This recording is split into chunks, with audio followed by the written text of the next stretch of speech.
Bonjour. Donc, donc je suis mon fil et mon fil, c'était, la pratique au quotidien, les 5 petites illuminations. Mais tout ça ne va pas nous faire oublier, en fait, notre direction. Et c'est de ça dont j'aimerais parler aujourd'hui, que c'est cette direction qui est bien sûr les enseignements du Bouddha pour nous. J'aime bien ce terme direction, c'est pas un but, c'est se tourner vers.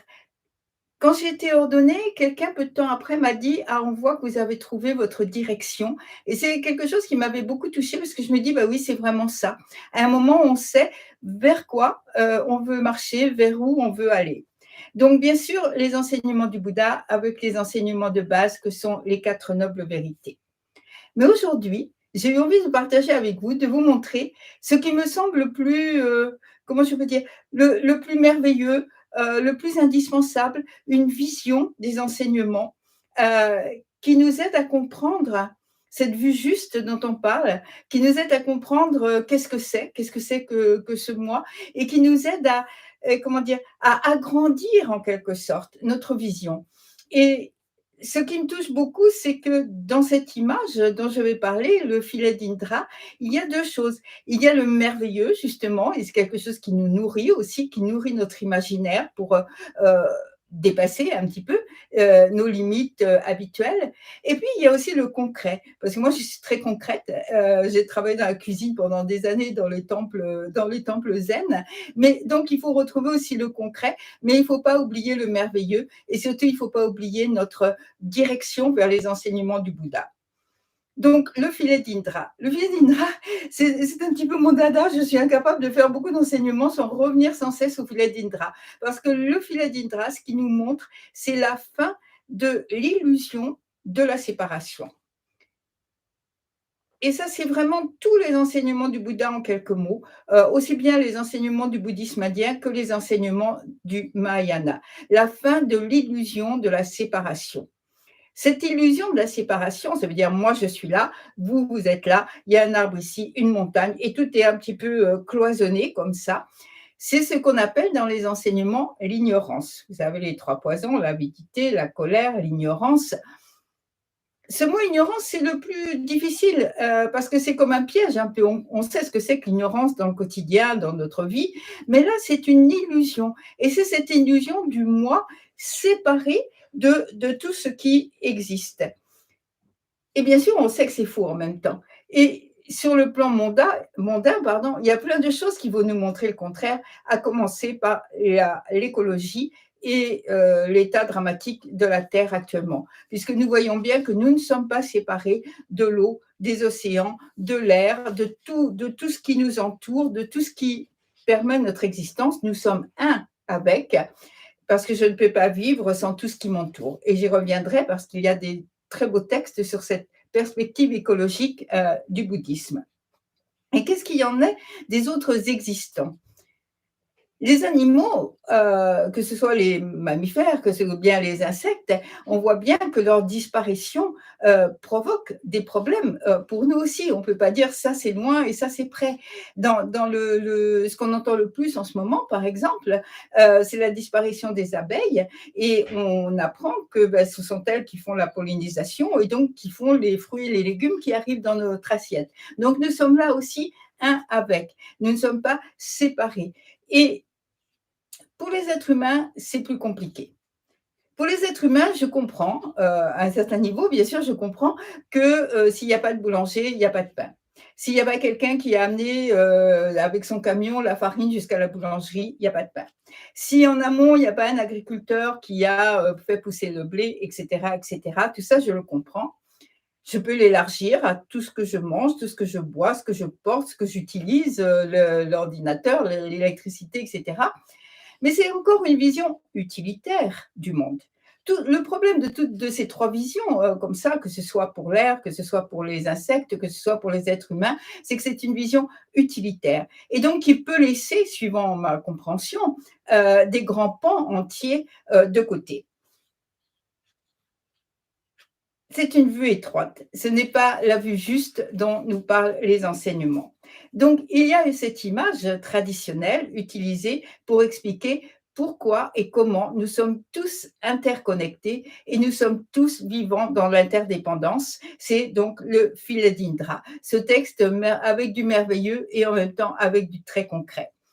Je voudrais lire le texte de Francis Cook, qui est un enseignant-chercheur américain, qui reprend le récit traditionnel et puis le commenter en même temps. Mais j'aime bien ce récit parce que là, justement, c'est là qu'on y trouve le merveilleux. Très loin, dans la demeure du grand dieu Indra, roi des cieux, il est un filet merveilleux, une immense toile d'une grande complexité et d'une grande délicatesse. Ce filet s'étend à l'infini dans toutes les directions. À chaque nœud, à chaque intersection de chaque maille, est accroché un joyau étincelant. Et comme le filet est infini, le nombre de joyaux lui-même l'est tout autant. Les joyaux étincelants sont accrochés au filet, soutenus par lui, comme des étoiles lumineuses, offrant un spectacle éblouissant. Fermez les yeux. Imaginez à quoi peut bien ressembler cet extraordinaire filet orné de joyaux tendu dans l'immensité de l'univers. À présent, approchez-vous de l'un des joyaux. Examinez-le de près. Vous constaterez que sa surface polie reflète tous les autres joyaux du filet, innombrables, comme deux miroirs qui, se faisant face, reflètent une image à l'infini. Chaque joyau reflété dans celui que vous observez reflète aussi tous les autres joyaux, de sorte que le reflet lui-même est infini. À présent, ouvrez les yeux. Soyez conscient que vous êtes un joyau étincelant du filet d'Indra, comme chacune des personnes qui vous entourent.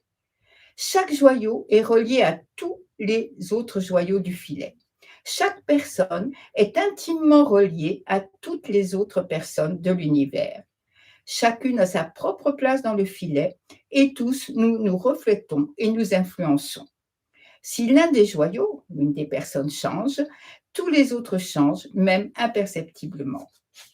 Voilà cette première partie du texte. Et ce qui me touche, alors il y a plein de choses qui me touchent dans cette image. Une d'entre elles, c'est que je peux prendre conscience qu'à la fois je donne, mais aussi je reçois. Je reçois et puis aussi je donne. Ce double mouvement comme ça, qui n'est pas évident à prendre conscience dans notre vie.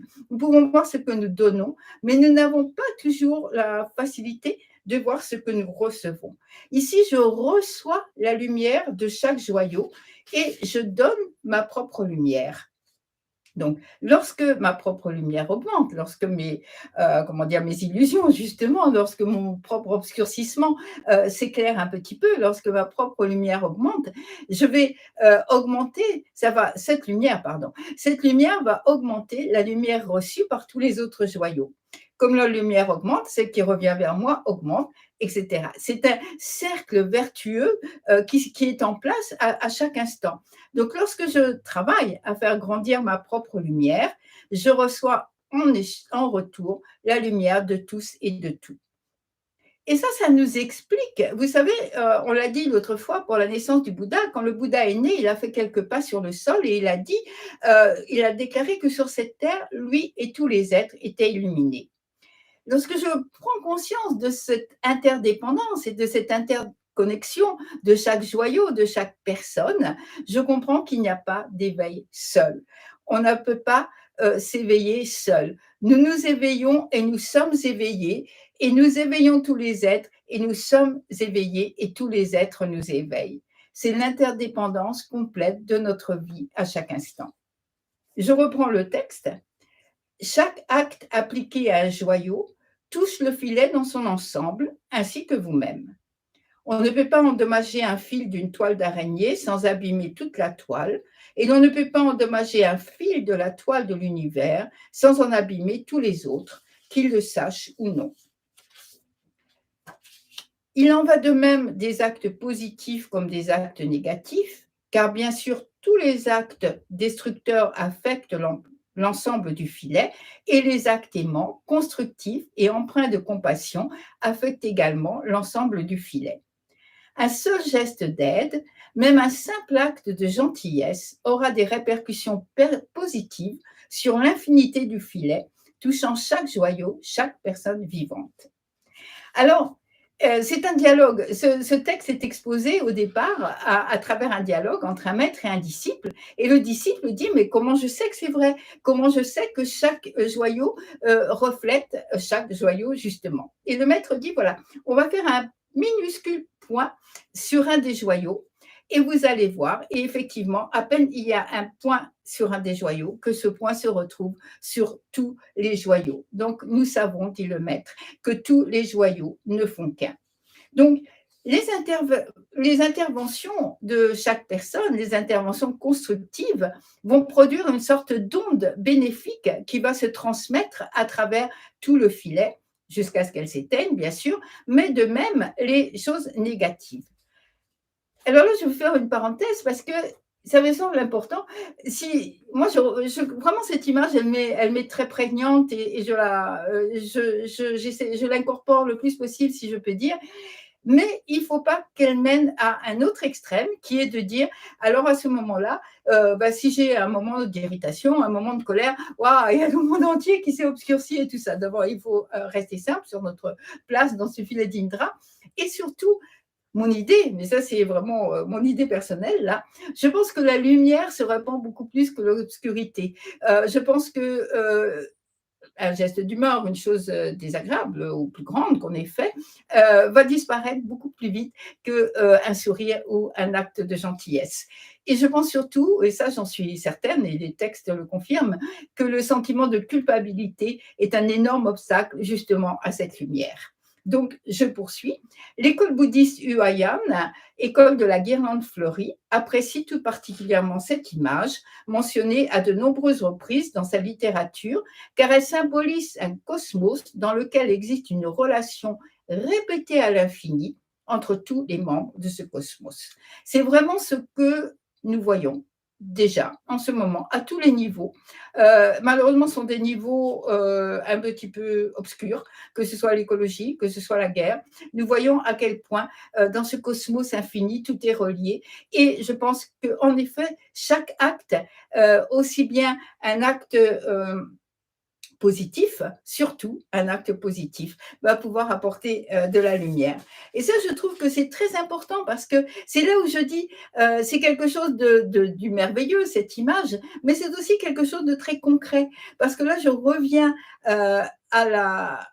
aux 5 petites illuminations, aux gestes de la pratique, au sourire, à toutes ces choses que nous pouvons faire chaque jour et nous voyons qu'elles elles retentissent non pas seulement sur nous ou pas seulement sur les personnes qui nous entourent, mais elles peuvent avoir un retentissement à l'échelle de tout le cosmos. Donc ça, c'est pour moi, c'est ce qui donne une cohérence à ma pratique. Vous voyez, je pars toujours du concret. Ça, c'est le zen et c'est moi aussi. Je pars du concret. Je passe par le merveilleux pour cette image qui m'ouvre enfin complètement des perspectives sur la vie, sur moi, sur le cosmos et tout ça. Donc, je passe par cette image merveilleuse, mais je reviens au concret parce qu'après, eh bien, de tous les jours, notre pratique, notre travail pour apporter la lumière, ça va être à travers tous ces petits gestes concrets et de trouver cette cohérence dans la pratique.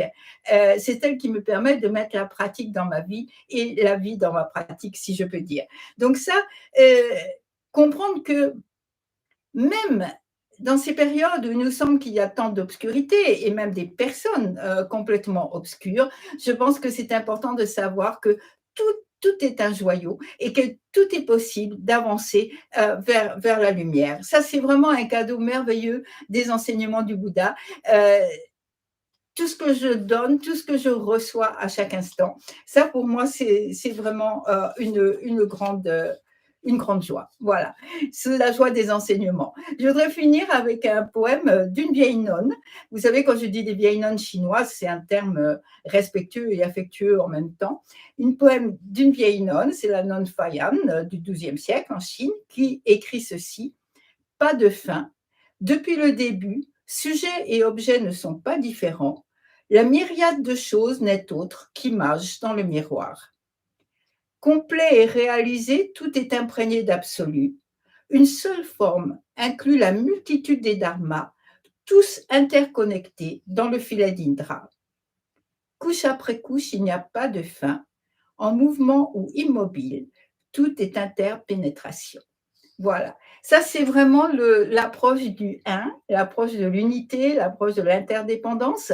Et ce que je voudrais, parce qu'il faut là aussi un équilibre, ce que je voudrais, c'est que samedi prochain, je voudrais parler aussi du 2, parce qu'il y a le un et puis il y a le 2. Merci beaucoup. Et d'ici là, je vous souhaite eh bien, un bon week-end et je souhaite qu'il y ait la lumière pour tous. Merci. Et maintenant, la cérémonie.